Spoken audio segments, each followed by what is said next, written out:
जब जब चुनाव हुआ है तब तक जद्दोजहद हुई है सत्ता में काबिज हासिल के लिए और आखिरकार भाजपा ने भी दिल्ली में सत्ता कायम कर ली और दिल्ली को महिला मुख्यमंत्री चेहरा मिल गया, रेखा गुप्ता, जो महिला मुख्यमंत्री वहां की चुनी गई।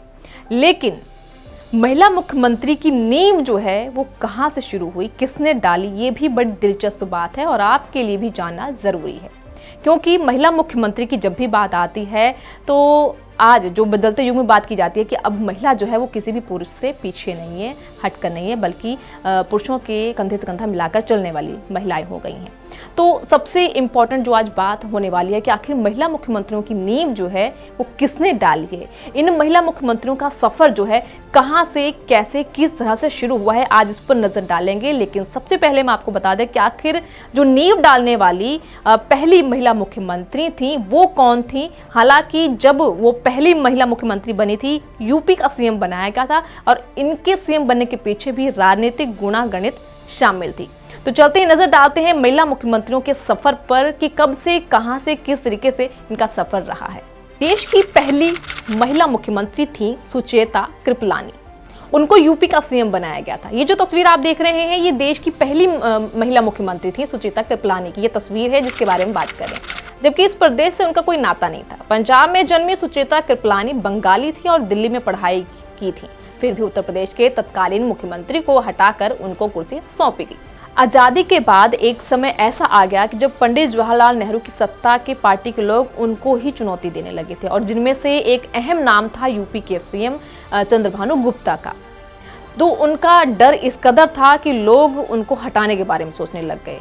फिर उसके बाद चंद्रभानु को जब उनकी सीएम की कुर्सी से हटाना चाहते थे तो लोग इस तरह से कामराज प्लान लेकर आए जिसमें सबको अपने पद से इस्तीफा देना था।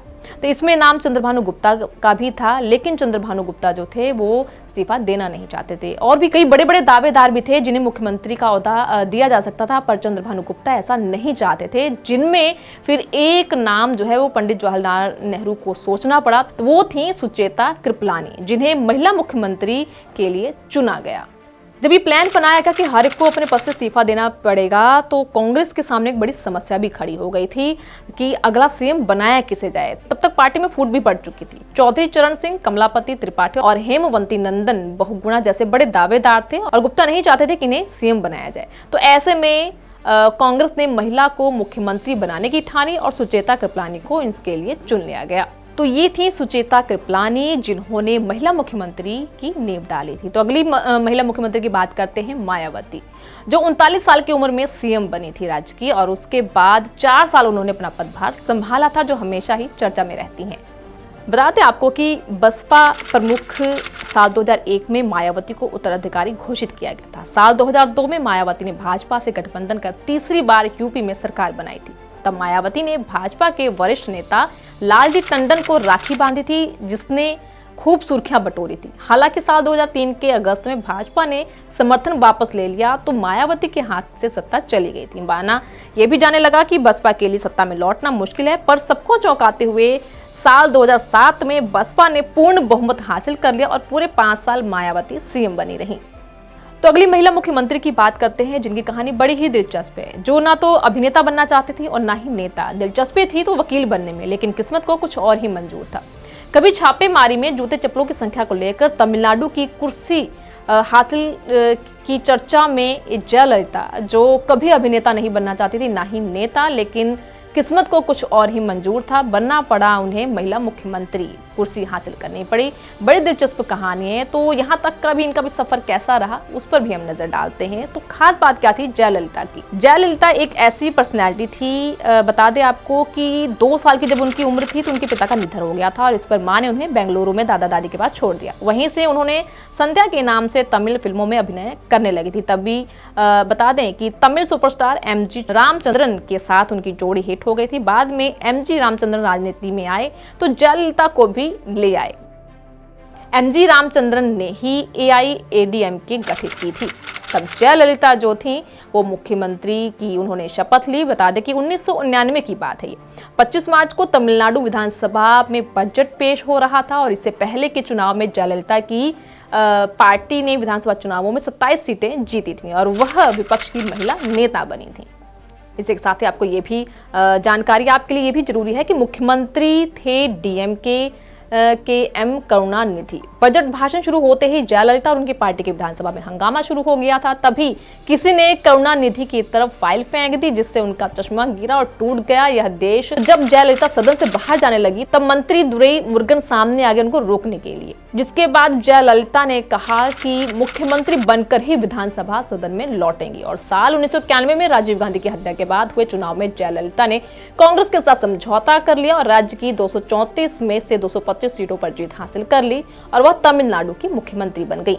सुषमा स्वराज का नाम कौन नहीं जानता, जिन्होंने 1977 में सिर्फ 25 साल की उम्र में पहली बार हरियाणा विधानसभा चुनाव में जीत हासिल करी और भाजपा के दो वरिष्ठ नेताओं की आपसी खींचतान के बीच आपको बता दें कि 12 अक्टूबर 1998 में सुषमा स्वराज को मुख्यमंत्री चुना गया और उस समय उनके सामने ढेरों चेतावनियां भी थी। सरकार चलाने के लिए केवल 52 दिन मिले थे, सामने विधानसभा चुनाव था, पार्टी को मजबूत करना था, जिससे पूर्ववर्ती नेताओं ने आपसी मतभेद से कमजोर कर दिया था। फिर भी इतने छोटे से कार्यकाल में जनता से जुड़े मुद्दों पर काम करने में उन्होंने कोई कसर नहीं छोड़ी।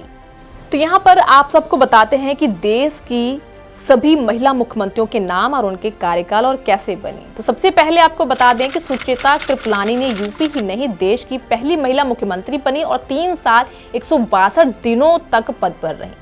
बात करते हैं नंदिनी सतपथी ने ओडिशा के सीएम की कुर्सी 4 साल 185 दिन संभाली थी। शशिकला काकोडकर ने गांवों की सत्ता 5 साल 258 दिन चलाई।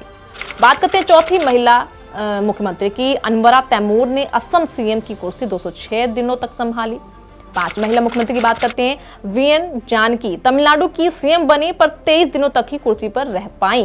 जयललिता तमिलनाडु में 14 साल 124 दिनों तक सत्ता में रही और दूसरी सबसे लंबे समय तक मुख्यमंत्री रहने वाली महिला बनी। मायावती जो हमेशा ही चर्चा में रहती है, मायावती ने अलग अलग कार्यकाल में 7 साल 5 दिनों तक बागडोर संभाली और एक कार्यकाल 5 साल तक रहा। बात करेंगे राजेंद्र कौर की, तो मुख्यमंत्री के रूप में 83 दिनों तक पंजाब की बागडोर संभाली उन्होंने। और सुषमा स्वराज के बारे में अगर बात करते हैं तो सुषमा स्वराज केवल 52 दिन ही सीएम रह पाई, जिन्हें हराकर शीला दीक्षित सीएम बनी थी। शीला दीक्षित का नाम आप सब ने सुना, जो बहुत ही ज्यादा चर्चित है। तो शीला दीक्षित का नाम सबसे लंबे कार्यकाल वाली महिला मुख्यमंत्री के रूप में दर्ज है। वो 15 साल 15 दिन दिल्ली की सत्ता पर काबिज रही। राबड़ी देवी की बात करते हैं, राबड़ी देवी ने 7 साल 190 दिन बिहार की सत्ता संभाली। उमा भारती जो मध्य प्रदेश में 259 दिन सीएम रही। वसुंधरा राजे जिन्होंने राजस्थान में 2 बार कार्यकाल पूरा किया और 10 साल 9 दिन तक सीएम रही। ममता बनर्जी पश्चिम बंगाल की सत्ता में लगातार 13 सालों से भी अधिक समय से हैं। आनंदी बेन पटेल जो 2 साल 77 दिन तक गुजरात की मुख्यमंत्री रही। महबूबा मुफ्ती 2 साल 76 दिन जम्मू कश्मीर की सीएम रही। दिल्ली की साबका मुख्यमंत्री आतिशी की अगर बात करते हैं तो आतिशी ने 21 सितंबर 2024 को दिल्ली की सत्ता संभाली और फरवरी 2025 तक पद पर रहीं। तो आज की बात करें रेखा गुप्ता की, जो पहली बार विधायक बनी और आज दिल्ली की महिला मुख्यमंत्री चुनी गई, जिन्होंने शपथ भी ग्रहण की और अपना पदभार भी संभाला। रेखा गुप्ता ने दिल्ली विधानसभा चुनाव में शालीमार बाग से आम आदमी पार्टी की उम्मीदवार बंडाना कुमारी को 29,595 मतों से हराया। उन्होंने अपने क्षेत्र में स्विमिंग पूल, जिम, पुस्तकालय और सामुदायिक हॉल जैसी सुविधाओं की स्थापना की।